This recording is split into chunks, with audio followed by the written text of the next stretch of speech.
How to use business credit cards strategically. I'm Jerry Detweiler, and we're going to talk about some credit card strategies to make these credit cards work for your business. Now, we're going to cover first, when should you apply for a business credit card, some smart ways to use a business credit card, how to make the most of credit card perks, and then managing accounts so that you don't end up with some hassles or headaches or expensive mistakes that could be costly for your business. So first, let's talk about when you should get a business credit card. Now, my personal view is as soon as possible once you start your business. And I think there's a number of benefits for doing this. But there are some goalposts you can also keep in mind here as well.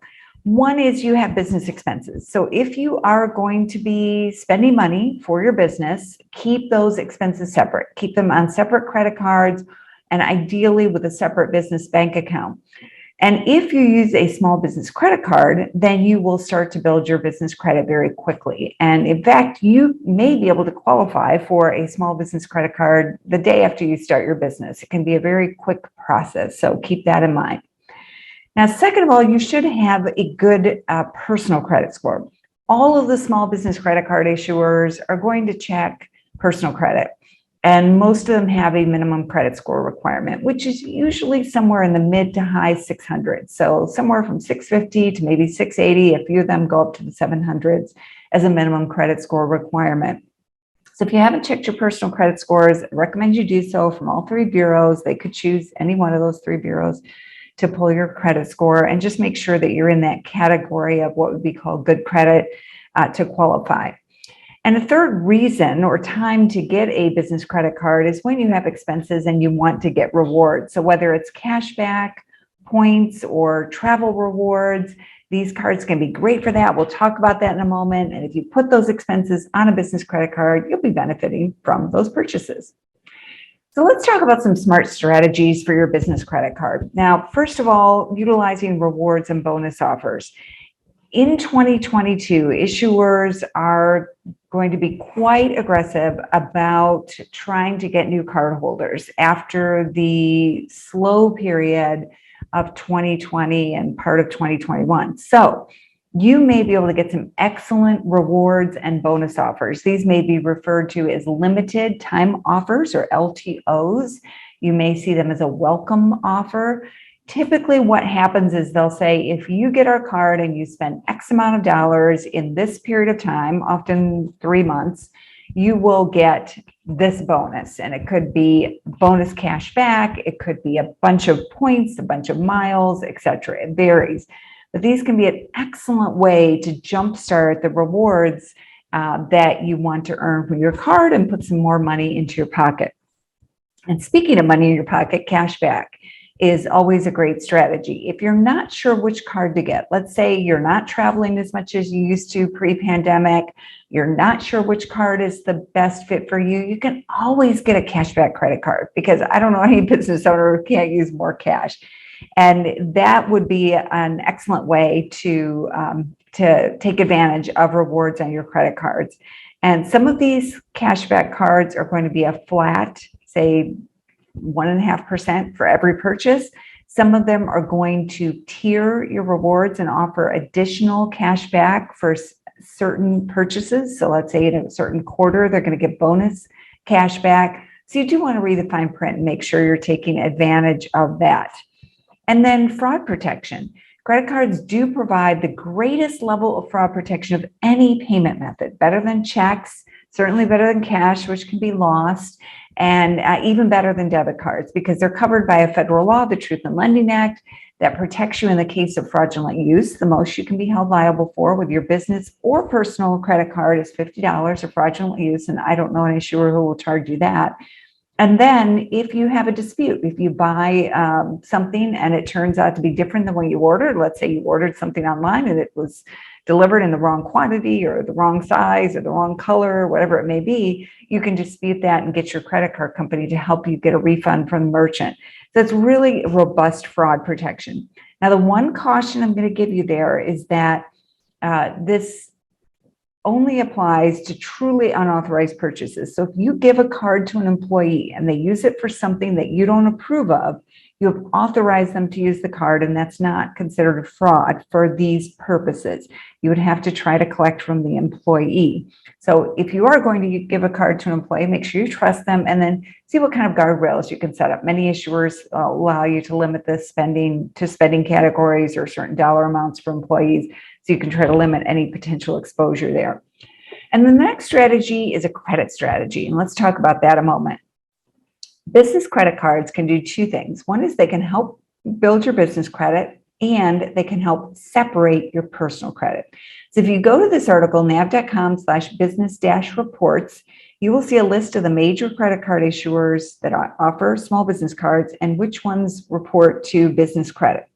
And almost all of it, well, all the major cards report to at least one of the major commercial credit reporting agencies like Experian or Equifax or the Small Business Financial Exchange, and many of them report to multiple bureaus. So that can help you build business credit very early on in your business if you manage this card responsibly, keep the balance in check, and pay on time. The other thing you can do is separate your personal credit and protect that. So if you have a business where you might sometimes need to carry a high balance, or you might have a lot of purchases, say around the holidays or during a big media spend where you're going to have a high balance, you can keep it off your personal credit if you choose a card that doesn't report to personal credit. So many of these small business cards don't report to personal credit unless you don't pay it back. If you default, they're going to report it in most cases to your personal credit. But if you pay on time, it doesn't show up on personal credit, and that protects your personal credit from high balances, which can impact your personal credit scores, much more so than your business credit scores. Just keep that in mind and check that out. Look at the different options that are there and see what might fit depending on your plans for how you plan to use this credit card in your business. Now, business credit cards can also provide a great financing strategy, and many of us think of credit cards as a convenient way to pay for purchases, but we don't necessarily think so much about paying over time, especially if you're trying to avoid interest and you're worried about the expensive interest costs. So one way that I've seen business credit cards used successfully is for newer businesses or for businesses that need to make a large purchase, but can't access traditional financing for whatever reason it may be. It may be the time in business, you're a startup. It may be that your business revenues have been going down recently, and as a result, you don't show the revenues that the lender wants to see, etc. There are many credit cards that will offer either a low interest rate or an introductory interest rate, including 0% APR balance transfers and 0% APR promotions. And these can last anywhere from 6 to 18 months, giving your business some breathing room with cash flow. We do have an article that lists these kinds of offers at the NAV blog, just at nav.com/blog, and you can find cards that might be appropriate at a 0% APR, and that can be an excellent financing strategy for your business. And again, especially for startups or businesses who are having trouble qualifying for a line of credit at a traditional financial institution. Perks and rewards. There's so many. I'm just going to touch on some of these, but I would encourage you to think about spending a little bit of time looking at the rewards that your cards offer. And if you sign up for a new card, to really understand what they offer so that you can take advantage of it. Popular one, for example, if you travel, is collision damage waiver coverage, which is where you can say no to the car rental agency's coverage, and you have this protection with your credit card that can often be supplemental to your, or even primary above your own personal car rental insurance that you have. Purchase protection, if a price goes down in a short period of time, you can get the difference. Extended warranties, which is great for large purchases and certain tech purchases. Accounting tools. Most of these cards will integrate very seamlessly with your accounting software, so you can just upload transactions. That makes it easier for you, for your bookkeeper, whoever's doing that. You have it all in one place, and that makes it much, much simpler come, tax time. Free employee cards are also very common. Again, just remember, if you give a card to an employee, you're authorizing them to use the card. You want to set up some guardrails so that they don't use it for things that you don't approve of, but many cards have tools for doing that. Cell phone protection. So if your cell phone is lost or damaged, you may have some protection on your card. And then travel and trip protection. So if your travel plans are canceled due to a variety of factors, you may be able to rely upon your credit card protection that they offer. Now, just read the fine print on these things, because there are limitations. For example, with the rental car coverage, it may be limited to certain countries. It may be limited to the rentals of no more than 31 days, for example. Certain types of vehicles might be excluded. You don't want to be in a position where you thought you had it and then you didn't get it. And the other thing is, keep in touch with what your credit card company is sending you. So I recently got an email from one of my card issuers. They had the monthly offers that they were promoting. I clicked in, looked, and there was one where if I spent $15 at a restaurant, I'd get a $15 credit on my credit card account. So of course I took advantage of that, because that was a free $15 at a restaurant that went straight as a credit to my credit card account after I made that purchase. So make sure you're looking at these so you can really take advantage of them, because they can save you a lot of money and can be very valuable for your business.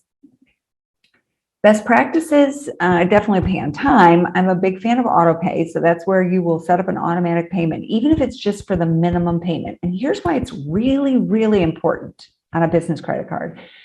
Business credit cards are not covered by the same federal law that protects your consumer personal credit cards. And so most issuers do reserve the right to raise your interest rate if you're just a little bit late with the payment. So you must make sure that you get that minimum payment in on time. And you can just set up auto pay for the minimum payment. That way, if you're busy, if something happens, your payment gets made, you're not worried about an interest rate hike on that credit card. Definitely do not use it for personal expenses. So don't mix personal and business. And even if you don't get a business credit card, at least choose one of your personal cards to use exclusively for those purchases that can be attributed to your business. Trust me, I was self-employed for many years, and it is so much easier when you have a card that is dedicated just to your business to remember whether that purchase that you made at, whatever, the big box store or the office supply store, it was for business or personal uses. You, of course, want to keep receipts as well, but it just makes it a lot easier. And it also can protect your business. So if you have an LLC or an S Corp and you want to protect the integrity, the asset protection of that business entity, not mixing personal expenses and business expenses is the key way to do that. And then whenever possible, pay in full so that you can avoid interest charges. Now, clearly, if you get a 0% offer for a year and you're going to carry a balance during that time, that's perfectly understandable. But generally, paying in full is going to keep you from incurring expensive interest charges that could basically wipe out the benefit of any rewards that you earn if you're paying a high interest rate. And the other thing to keep in mind is that if you time your purchases right, you still get a good deal of time interest-free. So, for example, you make a purchase right after the billing cycle closes, and your statement tells you what the ending date of the billing cycle is. You make a purchase the next day. It won't show up on the current statement. It's going to show up on the next statement, and then you have time to make that next statement. So you can get up to almost 2 months of interest-free just by timing those purchases right on your business credit card or your personal credit card. So finally, let's go over some tips. So let's summarize. Utilize a free NAV account. So if you have a free NAV financing profile, we're going to match you to credit cards based on your qualifications. We're not going to sell that information to card issuers, but instead the offers are going to come to you based on your qualifications. So that's a great way to find out which cards may be available to you. And keep in mind that even if your business is new, you may qualify just based on your personal credit score and income from all sources, not just your business. So that it can be possible to qualify very early on for a small business credit card. Consider balance transfers, low rate offers, 0% introductory rates, to either consolidate debt or to give your business some cash flow and breathing room on those purchases that you need to make. Ultimately, how you use it is up to you, and it's going to vary from business owner to business owner, but there's so many benefits to using a business credit card properly that I hope you're encouraged to check one out and think about getting the card that's right for your business. And if you haven't shopped recently, look for a new one because you might find some really good deals out there. Hope you found this helpful. Thanks for joining us today.